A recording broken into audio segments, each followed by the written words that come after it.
Hello there, it is Marion Gellatly here with Powerful Presence. And for those of you that don't know me, I'm an image strategist and a wardrobe coach, and I'm located on the central coast of California. I've had my practice for 25 years now, and I adore, I adore working with my clients to help them really revitalize their wardrobes and stand up and express who they really are and what they want out of life. So I'd love for you to let me know if you're watching this video as you come on. Just say hi or give me a thumbs up or give me a little heart. If you're catching this on a replay at a later time, also do the same thing. And feel free to ask any questions you have in the comment section. I always circle back to the comments and look to see if there are any questions. Let's see. Some of you may know that I just wrapped up my 5-day closet detox challenge. It was really fun, and I participated in the challenge as well. And in fact, in my group, Rocking Your Powerful Presence, I actually posted a photo of all the things that I detoxed, the bags that we're getting ready to go out to give away. So it was a lot of fun. We had a lot of success and a lot of women that participated. But you know what? I always learn from the women that participate, you know, who are frustrated with their closets and their wardrobes, and I learn why. So, you know, certainly it's about the clutter. The clutter is stifling. The clutter is overwhelming. I can't find what I have. I never can put my hand on the thing that I'm looking for when I'm in a hurry. So making a priority to clear out our space, I think, is a really smart decision. They also have a fear of letting go, and maybe you do too. So, you know, give me a thumbs up if that's something that, you know you have a difficulty with. Getting rid of things or holding on to things just in case. Does that sound like something you might do? Just in case I lose weight. Just in case I might need it for a special occasion. Yeah, and the fear of getting rid of, because if I let it go, oh my gosh, then I'm going to have to go out and buy something to replace it. Another thing I often hear is that they feel guilty about all this money that they've spent on purchasing things in the wardrobe. Okay, so gosh, hi Betty, I see you there, and maybe for Betty, I'll say the St. John pieces that you invested a lot of money in, and then suddenly it no longer suits your lifestyle. So the idea of getting rid of it certainly makes sense, but there's this guilt about, oh, this money, and do I really want to get rid of it? No, I hold on to it. It's hard to let go. And then, of course, the common complaint that I always get is, you know what, I have got a closet that's full, but nothing in there makes me happy. And maybe you've said that too. I hear it probably every closet appointment I go on. That's one of the things I hear. So today what I wanted to do was to share with you the 3 things that women struggle with in knowing what to wear. So struggle number 1 is seeing themselves as deserving to have a wardrobe that brings them joy. Does that sound familiar? A lot of women struggle with this, and it's not really our nature as women to put ourselves first in most cases. And that's what I see and I hear every day, and why I've been doing my work for 25 years. Let me ask you if you think of this, or this relates. You walk into your closet, you open the closet door, you stop, you stare, and you wonder what to wear. Every day that happens for some women. The frustration of that, the stress of that, when you've got to get out the door to go to a doctor's appointment, or you've got to go to an important meeting. You put the clothes on, you take the clothes off. You put the clothes on, you take the clothes off. And you know the piles begin to build either on the bed or on the floor. And what happens? Then you just throw on something that will do for the day because you've run out of time. Now, why does this happen? Well, it could happen because maybe truly you don't have items in your closet that work for you anymore, for your life today, for who you are today, not who you were 10 years ago. I find a lot of women will keep things that they wore 10 years ago, but that doesn't work for the lifestyle today. So I've noticed for me over the years, my lifestyle has changed. My work environment has changed. The people I work with has changed. And therefore my style has had to keep up with those changes and change right along with me. So maybe that's something for you to be thinking about. Also, maybe you don't think you deserve to spend money on clothes. You know, the kids come first, as I said. You're not the priority. Or your husband thinks you look fine just the way you are. Okay, but how do you feel? And what do you think? You know, you do matter. And so if you want to feel better or you want to feel more empowered in the clothing that you choose, then make yourself a priority. At least take baby steps to get yourself to that point. And when we don't feel good, when we head out the door, it definitely impacts our confidence and our self-esteem for the day. You know, we always laugh about having a bad hair day. Well, you know what that means and how that feels. Well, guess what? The same is true with clothes. We can have a bad clothes day or a bad style day. So sometimes the effect of that is it keeps us from stepping forward or from getting involved or from raising our hand or from volunteering to be involved in something in our community. You let someone else take the lead because you don't want to be visible if you don't feel that you look the way you really want to feel. So maybe you're a little embarrassed about how you look. So if you're finding that you're questioning yourself about that and you find that you're shrinking back from opportunities, then do take a serious look at how you show up in your clothing. It costs us professionally. It costs us socially as well. And I'll tell you, as we age, we cannot afford to shrink, in my opinion. We have to have the confidence to be seen, to stand out, to make a difference in the world. Because guess what? Our society does not honor aging very well. So we have to honor ourselves and stand up for who we are and stand up and be visible.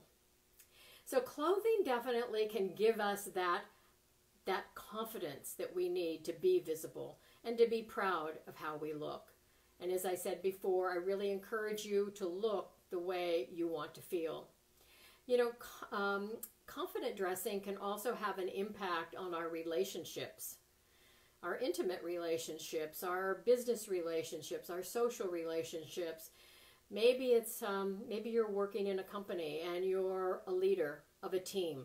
Well, don't you want your team to look up to you and respect you and admire you for all that you are? And your confident dressing is a part of who you are. Maybe you want to be an example to your clients. So for example, for me, that's very important because my clients expect me to show up dressing confidently. Maybe you're dating and you're getting back into the dating scene because you're divorced. You know, how you dress and how you show up can definitely affect those relationships as you're getting back into dating. So clothing is very powerful, and I like to say that our style speaks on our behalf. So what's struggle number 2? Struggle number 2 is the money, okay? Money that I alluded to earlier that you've spent on things that aren't working for you any longer or that aren't making you happy any longer, but you don't know why. You know, that's important.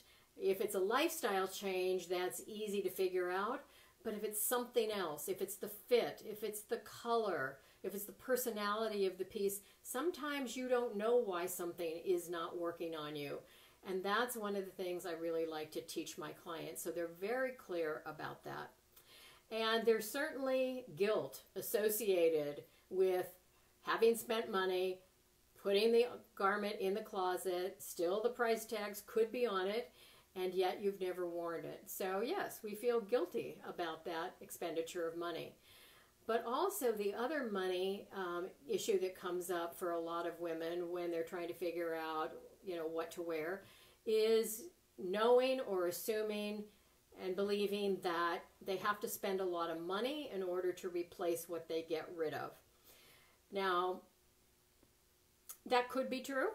Oftentimes they envision a pretty big number, but it doesn't have to be true, because it's really not about the money, because a budget or a wardrobe can be built on any size budget. You can shop at consignment stores, or you can shop at very high-end designer boutiques, and there's everything in between.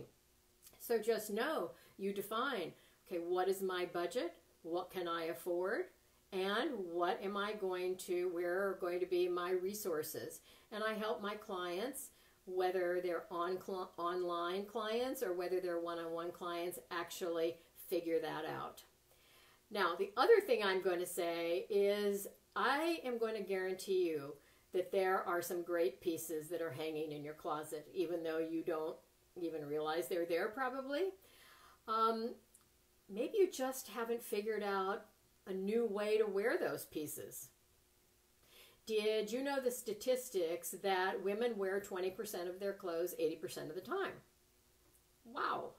So that either means you need to get rid of 80% of the things that are hanging in the closet that aren't serving you, or you need to figure out ways to revitalize the pieces and try wearing them a different way. So I want you to give yourself permission to go into the closet, to try things on, to play around a little bit in there, and see if you can come up with new pairings, with new combinations of pieces that maybe you've never thought about before. Because we always have a tendency to go back to the same thing that's comfortable and that we have done before. So that's what I love to do when I'm working with clients. I love to help them revitalize what's already in the closet and to see a lot of new possibilities without spending a lot of money.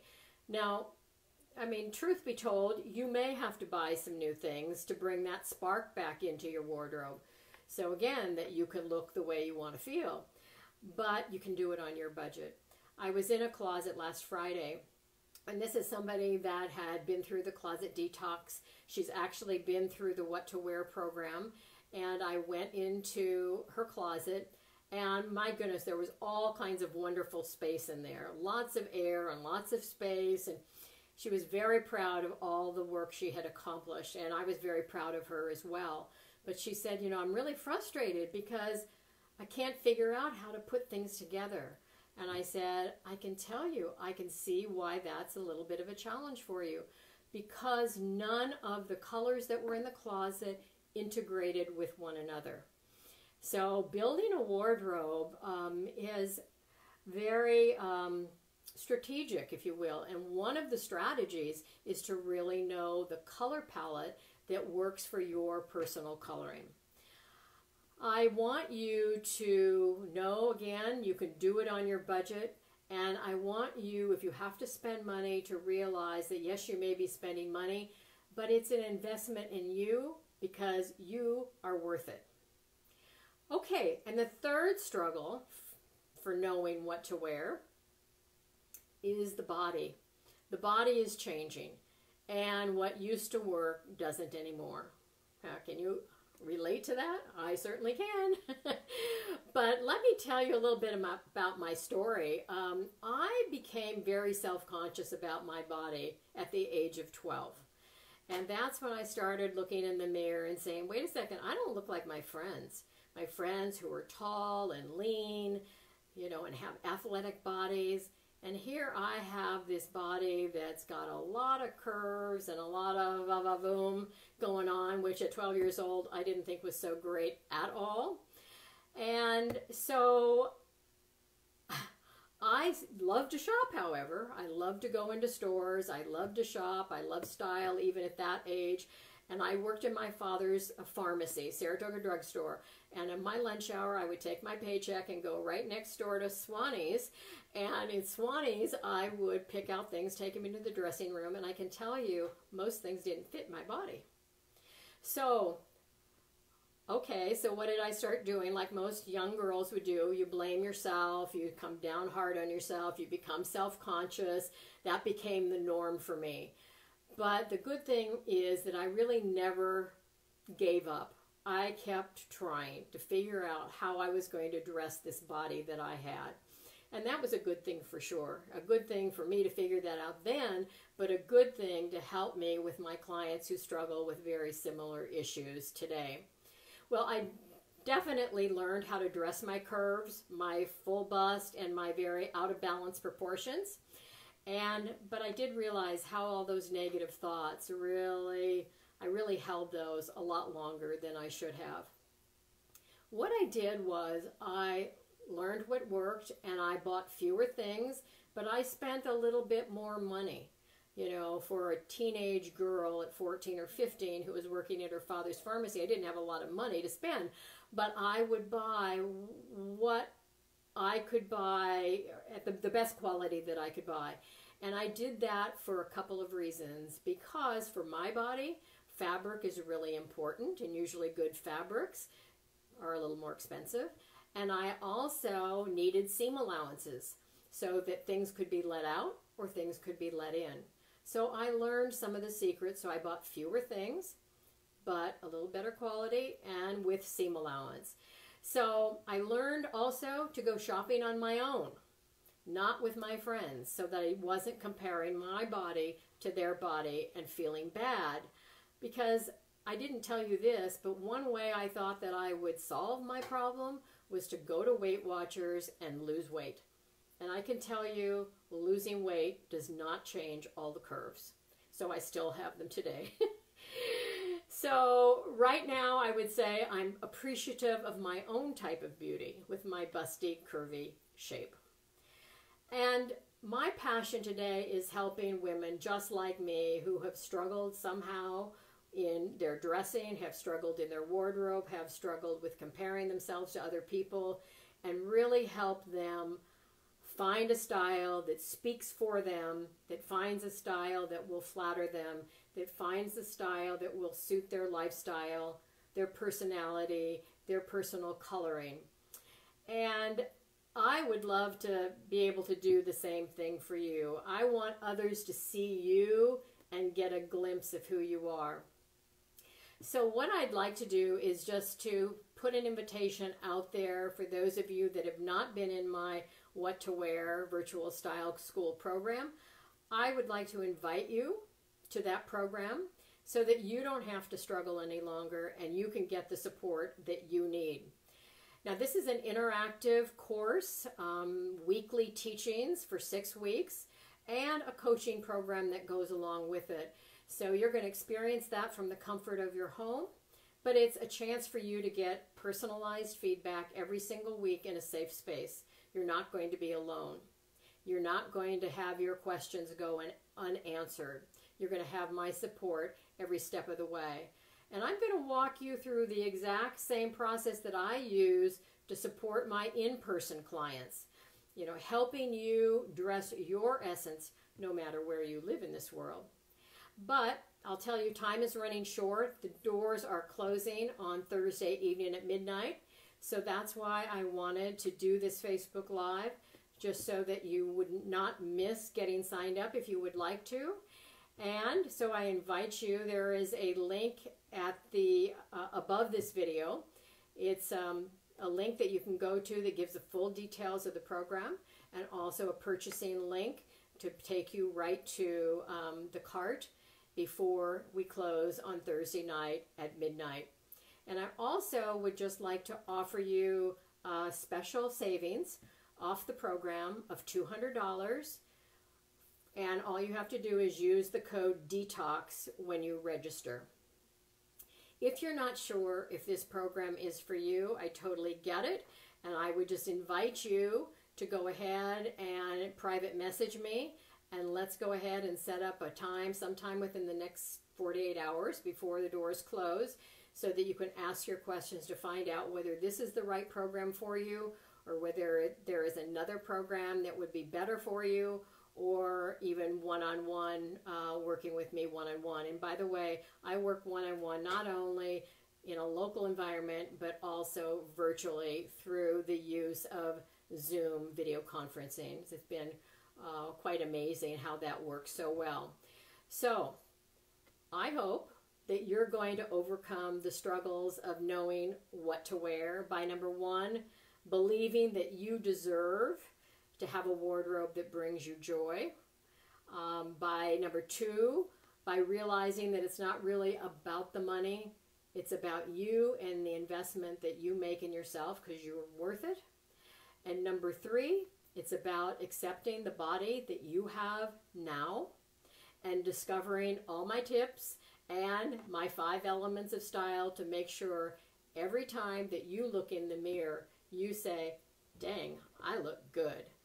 I like what I see. So I've enjoyed this live. I hope if you've enjoyed it, you'll give a thumbs up or a heart or something, and maybe even would like to put it out there and share it as well.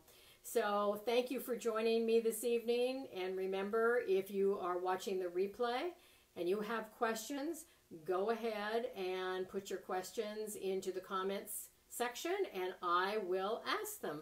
I don't think we have any questions here tonight. So that is going to be it for now. If you think of something later, don't hesitate to either set up a time to talk with me privately or go ahead and put your question into the comments thread. All right, thanks a lot for joining me, ladies. Bye-bye now. Take care.